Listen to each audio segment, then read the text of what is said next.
Assalamualaikum warahmatullahi wabarakatuh. Sebelumnya Waalaikumsalam warahmatullahi wabarakatuh. sebelumnya saya ingin mengucapkan terima kasih kepada Apoteker Ayuwati Waliono M. Farm selaku narasumber pada wawancara kali ini yang sudah menyempatkan waktunya sebagai narasumber. Sebelum mulai, Ibu Dia, saya ingin menanyakan kabar. Gimana Bu Dia kabarnya hari ini? Alhamdulillah baik. Terima kasih. Masih semangat nih. Ya, semangat. Jadi tema wawancara kali ini adalah interaksi dan alergi terhadap obat.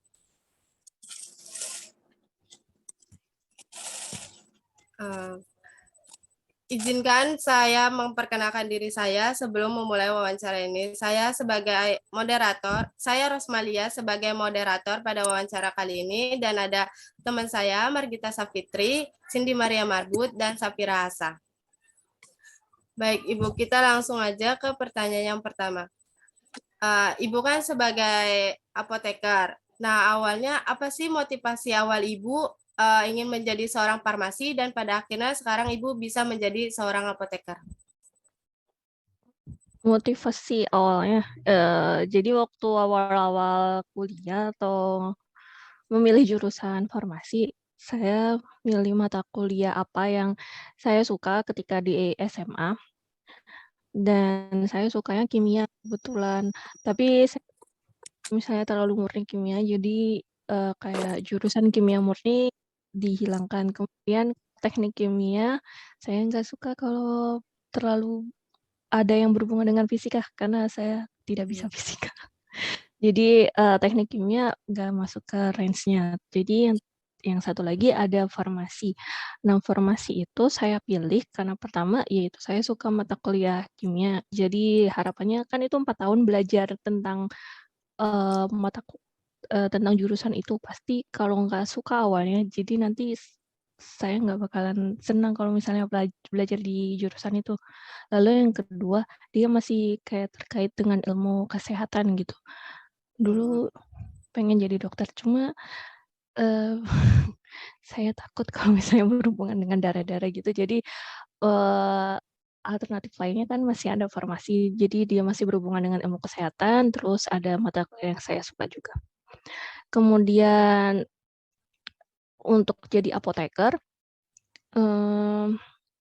apa ya namanya, kalau misalnya di farmasi, kalau sampai farmasi aja itu kayak kadang kurang dicari gitu kalau misalnya di dunia kerja. Saya kan apotekernya penjurusannya di industri, karena awalnya kan saya suka kimia, jadi saya lebih suka yang ke arah cara pembuatan obatnya gitu-gitu. Nah, untuk yang di industri rata-rata yang dicari itu fresh grade-nya buat yang apoteker, jadi saya mengambil profesi apoteker dengan peminatan di industri. Itu sih awal mulanya.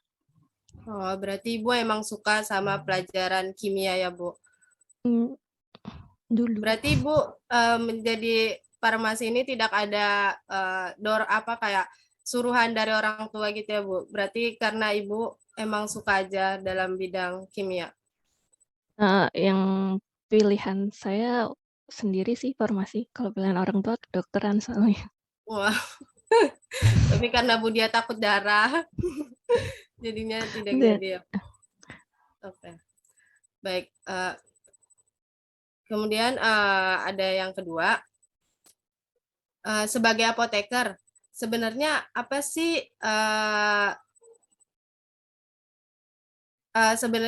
sebagai apoteker nih Bu, Ibu tahu nggak sih sebenarnya farmasi itu apa dan awal mula munculnya obat itu seperti apa, Ibu? kalau farmasinya sendiri, ini sejujurnya saya kurang tahu, jadi ini baru saya searching. Jadi farmasinya itu kayak katanya berasal dari kata Yunani yaitu farmakon yang artinya racun atau obat. Nah, dia itu jadi ilmu yang mengajari tentang obat, mulai dari penemuan, terus pengembangan, produksinya, pengelolaan. Kalau misalnya ketika sudah dipasarkan berarti nanti ada peracikan obat, informasi obat, dan nanti distribusi obat. Nah, untuk awal mula obat ditemukan kayaknya obat itu udah dipakai dari dulu, tapi waktu zaman dulu kala itu, masih dokter yang masih membuat obat. Jadi dia emang mengkonsumsi sendiri, terus dia yang meracik obatnya. Terus sampai suatu saat itu dipisahkan antara yang, kedokteran dengan farmasi. Untuk obat yang pertama kali ditemukan, mohon maaf saya kurang tahu. Iya, Ibu. Baik, terima kasih, Ibu. Eh, Lanjut ke pertanyaan yang ketiga. Apa bahayanya jika ini udah masuk ke Interaksi ini ya, obat. Bu? Udah masuk ke tema wawancara kita. Jadi, apa bahayanya jika kita mengkonsumsi obat 3 macam jenis obat sekaligus? Bahaya. Obat kan sebenarnya zat kimia atau sianobiotika yang masuk ke dalam tubuh kita, zat asing gitu kan. Jadi ketika ada zat asing masuk ke dalam tubuh, pasti ada interaksi baik antara obat-obat yang kalian konsumsi secara bersamaan atau dengan tubuh kita. Jadi ketika mengkonsumsi obat dalam jumlah banyak secara sekaligus, itu sebenarnya pasti nantinya ada interaksi yang tidak ada interaksi antara si obat, mungkin bisa diinginkan atau tidak diinginkan. Makanya ketika mengkonsumsi obat, kita juga harus memperhatikan beberapa hal. Yang pertama ada petunjuk pemakaiannya, obat digunakannya harusnya seperti apa, obat luar, terus kalau misal obat luar atau obat dalam, kalau obat dalam misalnya oralnya harus dikunyah atau tidak, kayak misalnya antasida perlu dikunyah untuk, membantu dia, pencernaannya. Terus dosisnya, kalau misalnya dosis itu bisa tergantung dari berat badan pasien, usia, sama kondisi penyakit. Atau kalau misalnya ketika obat A dan obat B itu nanti bersinergi, mungkin bisa ada salah satu dosis yang dikurangi, efeknya maksudnya. Terus yang ketiga ada frekuensi penggunaan obatnya, berapa kali sehari. Kemudian waktu konsumsi obat. Nah, ini bisa sebelum atau sesudah makan atau bebas. Jadi tidak berpengaruh dengan adanya makanan di dalam tubuh kita. Nah, kalau misalnya ada 3 obat, mungkin ada yang dikonsumsi bisa sebelum atau sesudah makan karena dia kalau misalnya dia berinteraksi bisa dihindari dengan cara tersebut. Kemudian yang poin terakhir yaitu ada interaksi obat atau tidak. Ada beberapa obat yang memang tidak bisa secara bersamaan. Jadi misalnya apa ya, kafein sama suplemen, zat besi. Jadi keberadaan kafein itu atau minuman berkafein itu dapat menurunkan penyerapan zat besi. Jadi nanti efektivitas dari suplemen zat besinya itu berkurang.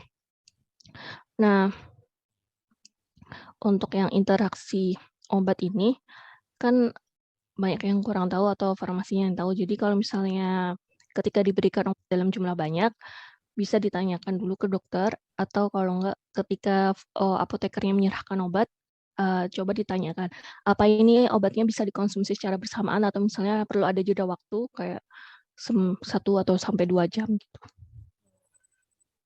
Berarti intinya itu harus dijeda gitu ya, Bu? Kalau obatnya berinteraksi, kalau misalnya nggak ada, bisa sih dikonsumsi secara bersamaan. Oh. Jadi kita harus paham interaksinya, gitu. Berarti untuk penyampaian PO-nya ini tuh harus nyampe ke pasiennya gitu ya, Bu? Dari Iya, seorang apotekernya. iya betul sekali. Jadi kalian yang harus hafal tuh ketika menyerahkan. Oh, baik. Eh, Maaf dulu, Ibu Dia, terima kasih atas jawaban 3 pertanyaan dari saya. Selanjutnya ada pertanyaan dari Cindy Maria Marbut. Untuk Cindy, dipersilakan. Nah, jadi pertanyaan pertama, tetrasiklin, interaksi apa yang terjadi jika obat tetrasiklin dikonsumsi dengan susu? Itu di pertanyaan guys. Dengan susu ya. Jadi tetrasiklin itu kalau misalnya konsumsi bersama dengan susu, sebenarnya dia berinteraksi dengan kalsium yang ada di dalam susu. Jadi ion kalsiumnya itu secara singkat dia nanti akan mengikat atau terikat ke antibiotiknya sehingga akan menurunkan kemampuan dari si antibiotik tetrasiklin ini untuk mampu menembus membran usus untuk bisa masuk ke aliran darah gitu. Jadi nanti kadar antibiotik tetrasiklin di dalam darah kalau misalnya dikonsumsi bersama dengan susu akan berkurang sehingga dia akan mengurangi efektivitas dari tetrasiklin kalau misalnya dikonsumsi secara bersamaan. Itu sih interaksi dari dua hal tersebut. Pertanyaan selanjutnya, pada pemberian obat melalui rute intravena, jika kita mengkonsumsi obat secara parenteral pada saat itu juga, apa yang interaksi pada kedua obat tersebut? Sebenarnya ini bingung. Rute parenteral kalau kalian itu salah satunya juga ada intravena, terus ada intravenous, intramuskular, sama satu lagi subkutan. Benar atau tidak? Nah, kalau misalnya intravena sama yang lainnya itu misalnya dikombinasi, saya nangkepnya, yang itu sebenarnya tergantung dari obat yang diberikan sendiri sih, apa terjadi interaksi atau tidak. Karena biasanya kalau untuk yang 3 injeksi lain, itu dia fungsinya atau kayak efeknya itu untuk lokal saja. Kalau misalnya intravena itu baru dia ditujukan untuk saluran sistemik seperti itu sih. Kalau misalnya obatnya memang tidak ada interaksi, bisa diberikan bersamaan harusnya.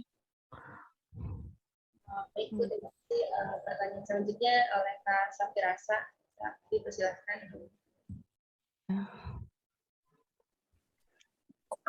Saya izin bertanya, Ibu. Kenapa sih kalau minum obat dengan bersama, maksudnya dengan grapefruit jus itu dilarang, Bu? Kayak apa? Maksudnya contoh obatnya tuh kayak gimana, Bu, jenis obatnya untuk grapefruit? Jadi kenapa dilarang dulu ya terlebih dahulu. Jadi kandungan di dalam grapefruit itu salah satunya ada furankumarin. Nah, di situ dia mengandung kayak enzim sitokrom 3A4 kalau nggak salah, dan itu ada di dalam buahnya. Jadi kalau misalnya kalian konsumsi langsung dalam bentuk jus itu semuanya bisa berpengaruh ke semuanya itu punya kandungan sitokrom 3A4 ini yang dimana nantinya kalau ada di saluran cerna kita, dia itu kan berinteraksi dengan beberapa obat, di mana ini si sitokrom 3A4 ini tuh biasanya terlibat di bioaktivasi 50%, sebanyak 50% dari obat. Jadi kalau misalnya dikonsumsi bersamaan, kayak di oral, absorpsi di oralnya itu atau di saluran cernanya itu berkurang sehingga jumlah di dalam darahnya itu nanti meningkat. Jadi bisa meningkatkan kayak toksisitas di dalam darahnya untuk beberapa obat. Contohnya itu yang pertama ada golongan statin kayak simvastatin, dia sama sih efek. Lalu yang kedua itu ada obat kalsium channel blocker, bisa amlodipin, felodipin. Nah, itu dua-duanya efeknya sama. Di grapefruit juice-nya itu dia mampu meningkatkan atau menyebabkan konsentrasi kedua obat itu di dalam darah meningkat. Jadi bisa meningkatkan lama tinggal obat di dalam darah sehingga kemungkinan terjadi efek toksiknya juga lebih tinggi. Gitu. Baik, Ibu, terima kasih. Kemudian untuk pertanyaan selanjutnya, jenis lemak apa sih, Bu, yang dapat mempercepat metabolisme dalam obat? Ini saya sejujurnya kurang tahu. Kenapa? Vitamin. Itu kurang tahu sih. Yang saya baca sekilas tadi itu yang berpengaruh kalau medium trigliserida, jadi rangka pendek, itu biasanya yang dapat meningkatkan metabolisme. Kalau misalnya yang banyak, dan itu biasanya dikonsumsinya dalam bentuk suplemen, kalau misalnya dalam bentuk makanan itu banyaknya yang trigliserida rantai panjang. Gitu sih. Mohon maaf ya kalau salah. Ibu, baik. Kasih ya, Bu. Sama satu lagi, Bu. Kita suka banyak ya, Bu, masyarakat umum suka Hmm. bertanya kayak konsumsi paginya nih suka konsumsi obat-obat herbal, apakah boleh semisal tuh dibarengi dengan minum obat-obatan kimia, dia ada konsumsi obat juga gitu, tapi udah terlanjur minum obat-obat herbal. Hmm. Ini waktu saya kuliah dengan dokter yang mengambil mata kuliah, dokter yang spesialis di herbal, apa ya, Chinese herbal medicine. Nah, itu dia bilang ke saya waktu itu begini, kalau misalnya obat herbal sama obat kimia, itu sebenarnya mereka ada interaksi. Bisa saling menguatkan, efeknya sinergis, bisa dapat mengurangi obat herbal atau obat kimianya itu dapat berkurang efeknya kalau dikonsumsi dengan obat kimia, atau bisa hilang efeknya sama sekali. Nah, kalau misalnya pengen dapat yang kalau misalnya dikonsumsi bersamaan, tentunya pengen yang dapat yang bisa saling bersinergi atau dapat memberikan hasil yang lebih baik kan. Nah, itu intinya kalian harus ketika konsultasi dengan dokternya, itu harus bilang kalau misalnya kalian sedang mengkonsumsi obat herbal ini gitu. Jadi dokter yang emang spesial konsultasinya itu bisa ke yang dokter apa itu namanya, yang punya spesialis di bidang kesehatan tradisional itu, nanti dia bisa kayak antara mengubah dosis si herbalnya atau dosis yang obat kimia itu nanti disesuaikan. Begitu sih. Jadi emang perlu ada ekstra dan pengawasan dari dokter. Jadi perlu konsultasi harusnya. Dan jangan ditutupi, kata dokternya tuh waktu itu dia bilang jangan kayak ada yang disembunyikan. Biasanya orang-orang itu suka takut kalau misalnya nyebut dia sedang mengkonsumsi obat herbal. Itu di Cinanya sendiri, ya udah itu aja sih. Baik, Ibu. Terima kasih. Terima kasih Kak Asa dan Ibu Dia atas jawabannya. Selanjutnya pertanyaannya dari Margita Safitri. Untuk Margita dipersilakan. Assalamualaikum Bu. Jadi kan Waalaikumsalam. tadi ada beberapa contoh interaksi obat dengan obat lainnya Bu. Nah dari interaksi tersebut bisa nggak sih Bu seseorang dapat mengalami alergi obat? Oh, bisa atau enggak sih kemungkinannya bisa, tapi kalau interaksi yang terjadi itu bukan hanya mempengaruhi metabolisme dari si obatnya aja. Jadi kalau misalnya cuma mempengaruhi metabolisme, kemungkinan dia cuma berefek di obatnya, bisa meningkatkan efektivitas atau menurunkan efektivitas dari obat. Jadi kalau misalnya ada interaksi yang bisa mempengaruhi imun tubuh, kayak menekan imun tubuh atau meningkatkan imun tubuh, itu baru yang bisa bisa nantinya dapat menimbulkan atau berpengaruh ke alergi obat, menurut saya.